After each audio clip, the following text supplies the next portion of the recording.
Big Boss season 12ಗೆ ಗಿಲ್ಲಿನೇ boss ಆಗಿರುವಂತದ್ದು. ಡಮಾಲ್ ಡಿಮಿಲ್ ಡಕ್ಕ ಗಿಲ್ಲಿ ಗೆದ್ದಿದ್ ಪಕ್ಕ ಅನ್ನೋದು ನಿನ್ನೆ ಗೊತ್ತಾಯ್ತು.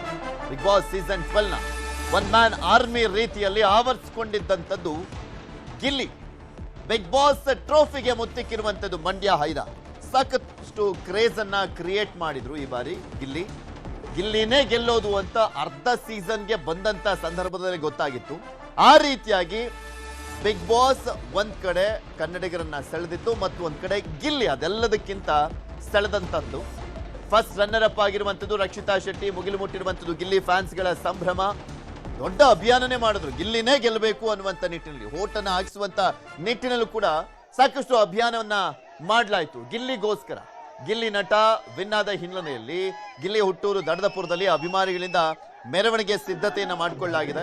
ಮಳವಳ್ಳಿಯ ದಂಡಿನ ಮಾರನ ದೇಗಿಲದಿಂದ ಹುಟ್ಟೂರು ದಡದಪುರದವರೆಗೂ ಕೂಡ ಮೆರವಣಿಗೆ ಮಾಡಲಿಕ್ಕೆ ಸಿದ್ಧತೆಯನ್ನು ಮಾಡಿಕೊಳ್ಳಲಾಗಿದೆ. ಬಾರಿಯ ಬಿಗ್ ಬಾಸ್ 12ನ ವಿನ್ನರ್ ಆಗಿರುವಂಥದ್ದು ಗಿಲ್ಲಿ. ದೊಡ್ಡ ಅಭಿಮಾನವನ್ನ ಗಳಿಸಿದ್ದಾರೆ.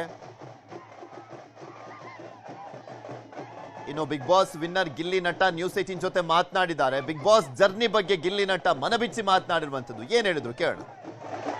ಫೈನಲ್ ಆಗಿ ಈಗ ಬಿಗ್ ಬಾಸ್ ವಿನ್ನರ್ ಎಕ್ಸ್ಕ್ಲೂಸಿವ್ ಆಗಿ ನ್ಯೂಸ್ 18 ಜೊತೆಲಿ ಮಧ್ಯರಾತ್ರಿ ನನ್ನ ಕೈಗೆ ಸಿಕ್ಕಿದ್ದಾರೆ. ಸರ್ ಮೊದಲಿಗೆ ಕಂಗ್ರ್ಯಾಚುಲೇಷನ್ಸ್. ಗಿಲ್ಲಿ ಗೆಲ್ಲಬೇಕು, ಅದೇನೋ ಡಮಾಲ್ ಡಿಮಿಲ್ ಡಕ್ಕ ಗಿಲ್ಲಿ ಗೆಲ್ಲೋದು ಪಕ್ಕ ಅಂತ ಈ ರೀತಿ ಸೆಲೆಬ್ರೇಷನ್ ಮಾಡ್ತಿದ್ರು. ನನ್ನ ಪುಣ್ಯ ಕಾರಣ ಅದು ಸತ್ಯವಲ್ವೇ. ಅಷ್ಟು ಜನ ಎಲ್ಲ ಸೇರಿ ನಾನು ಏನು ಅನ್ಕೊಬಿಟ್ಟಿದ್ದೆ ಅಂದರೆ ಬಿಗ್ ಬಾಸ್ಗೆ ಹೋಗ್ಬೇಕಾದ್ರೆ ಅಪ್ಪ ಇಷ್ಟು ಜನ ಸಂಪಾದನೆ ಮಾಡೋನು ಒಂದು ಅಷ್ಟು ಜನರ ಪ್ರೀತಿ ಉಳಿಸ್ಕೊಬಿಟ್ರೆ ಸಾಕು, ಅವ್ರಿಗೆ ಮೋಸ ಮಾಡಿಲ್ಲ ಅಂದ್ರೆ ಸಾಕು ಅಂತ. ಇಲ್ಲ ಹೊರಗಡೆ ನೋಡಿ ಅಷ್ಟು ಜನ ಕಟ್ಔಟ್ ಹಾಕೋರು, ಅಷ್ಟು ಜನ ಇದು ಮಾಡೋರು ಅಂತಾಗ ನನಗೆ ನಂಬುಕೆ ಐತಿಯಲ್ಲ. ನಾನು ಗಿಂಟಿ ನೋಡ್ಕೊತಾವ್ನಿ. ಅಯ್ಯೋ ನಿಜನ ಸುಳ್ಳು ಕನ್ಸ್ಕಿನ್ಸ್ ಏನಾದ್ರು ಕಾಣ್ತಾ ಇದ್ದಾನೆ ಅಂತ ನನಗೆ ಅದು ಹೇಳೋಕೆ ಆಗೋದಿಲ್ಲ. ಹಾಳಾದ್ದು ಒಳ ಬರೋಲ್ಲ ನನಗೆ. ಹತ್ಬಿಡುವ ಅಂದರೆ ಹೇಳೋಕ್ಕಾಗಲ್ಲ. ಅಭಿಮಾನಿಗಳ ಪ್ರೀತಿ ಸಿಗೋದು ಅಷ್ಟು ಸುಲಭ ಅಲ್ಲ. ಅಣ್ಣವ್ರು ಹೇಳಿದ್ರು ಅಭಿಮಾನಿಗಳು ದೇವರು ಅಂತ. ಸೊ ಇವತ್ತು ಆ ದೇವರುಗಳ ಆಶೀರ್ವಾದ ಸಿಕ್ಕಿದ್ಯಾ?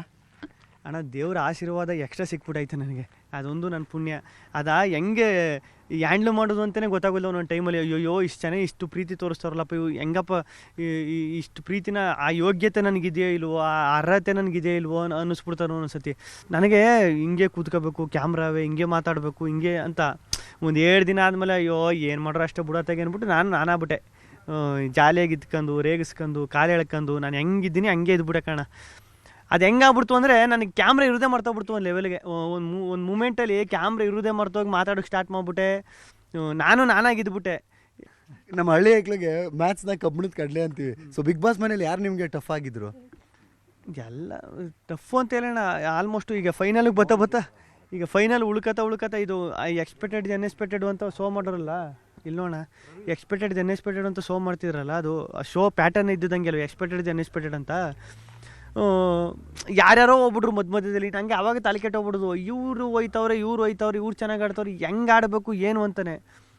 ಒಂದು ಪಾಯಿಂಟಲ್ಲಿ ನಾನೇ ಬಿಟ್ಬಿಟ್ಟೆ, ಯಾರು ಬರ್ತಾರೋ ಬರಲಿ, ಹಿಂಗೆ ನಾನು ಹೆಂಗೆ ಆಡ್ಬೇಕು ಹಂಗೆ ಆಡಬೇಕು ಅಂತ. ಅದು ಹೋಯ್ತಾ ಗಿಲ್ಲಿಗೆ ಕಾವ್ಯ ಜೊತೆ ಮದುವೆ ಮಾಡ್ತೀನಿ ಅಂತ ಅವ್ರೆ ನಿಮ್ಮ ಮಂಡ್ಯ ಐಕ್ಳುಗಳು.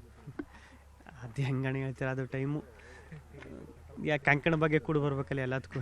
ಅಲ್ಲೇನಾದ್ರು ಲವ್ ಮೂಡಿತಾ? ಹೇಳಿ ಕಾವ್ಯ ಮದುವೆ ಅಂತ ಇಲ್ಲ. ಅವಳು ಕಾವ್ಯವರು ಒಂದು ಒಳ್ಳೆ ಸ್ನೇಹಿತರಾಗೇ ಇರ್ತಾರೆ ಅನ್ಕೊಂಡಿದ್ದೀನಿ, ನೋಡಬೇಕು. ಸುದೀಪ್ ಸರ್ ಅವರ ಒಂದು ವಿಷಯ ಮತ್ತು ಅವರು ಒಂದು ಅಮೌಂಟ್ ಕೊಟ್ಟರು. ಅವ್ರು ಮುಂದೆ ನಿಂತ್ಕೋತೀನಿ ಅಂತಲೂ ಕನಸು ಅನ್ಕೊಂತಿರಲ್ಲ. ಅವರು ಸ್ಟೇಜ್ ಮೇಲೆ ಕರೆದುಬಿಟ್ಟು ನಿನಗೆ ಹಿಂಗೆ ನೀನು ಚೆನ್ನಾಗಿ ಆಡಿದ್ಯಾ, ನಿನ್ನ ಆಟನೇ ಮೆಚ್ಚಿ 10 ಲಕ್ಷ ದುಡ್ಡು ಕೊಡ್ತೀನಿ. ಆಟ ಅಂದರೆ ಬಿಗ್ ಬಾಸ್ ಹೋಗಿರೋದೇ ಹೆಚ್ಚು. ಅಷ್ಟೆಲ್ಲ ಹೇಳಿದಾಗ ಅದಕ್ಕಿಂತ ಪುಣ್ಯ ಇನ್ನೇನು ಹೇಳಬೇಕು. ಬಿಗ್ ಬಾಸ್ ಸೀಸನ್ 11 ಈ ಸೆಲೆಬ್ರೇಷನ್ ನೋಡಿರಲಿಲ್ಲ ನಾವು. ಇಲ್ಲ ಅಣ್ಣ, ಅದು ನನ್ನ ಪುಣ್ಯ. ನನ್ನ ಏಜ್ಗೂ ಈಗ ನಾ 26-27 ವರ್ಷ ನನಗೆ ಹಿಂಗೆ ಬಂದ್ಬಿಟ್ರೆ ಹೆಂಗೆ ತಕ್ಕೋದು, ಹೆಂಗೆ ಹ್ಯಾಂಡ್ಲ್ ಮಾಡೋದು. ಈಗ ಇಷ್ಟು ಜನ ಇಷ್ಟು ಪ್ರೀತಿ ಕೊಟ್ಟವರು ಯಾವ್ದಾರು ಒಂದು ಮೂಮೆಂಟಲ್ಲಿ ಏನಾರ ನನ್ನಿಂದ ಏನಾರು ತಪ್ಪಾಗ್ಬಿಟ್ರೆ ಏನು ಮಾಡೋದು, ಅದು ಇನ್ನೂ ಜಾಸ್ತಿ ಆಯ್ತಾ ಇರ್ತದೆ ಆ ಭಯ. ಖುಷಿಗಿಂತ ಭಯನೇ ಜಾಸ್ತಿ ಅಣ್ಣ. ಧನ್ಯವಾದಗಳು ಸರ್ ನ್ಯೂಸ್ 18 ಜೊತೆ ಇಷ್ಟೊತ್ತಲ್ಲಿ ಮಾತಾಡೋದಕ್ಕೆ. ಸೊ ಆಲ್ ದ ಬೆಸ್ಟ್, ನಿಮ್ಮ ಫ್ಯೂಚರ್ ಒಳ್ಳೇದಾಗಲಿ. ಇದಿಷ್ಟು ಗಿಲ್ಲಿ ನಟನ ಮಾತುಗಳಾಗಿತ್ತು. ಕ್ಯಾಮ್ರಾ ಪರ್ಸನ್ ರಾಯ್ಡು ಜೊತೆ ಸತೀಶ್ ಕನಕಪುರ, ನ್ಯೂಸ್ 18 ಬೆಂಗಳೂರು.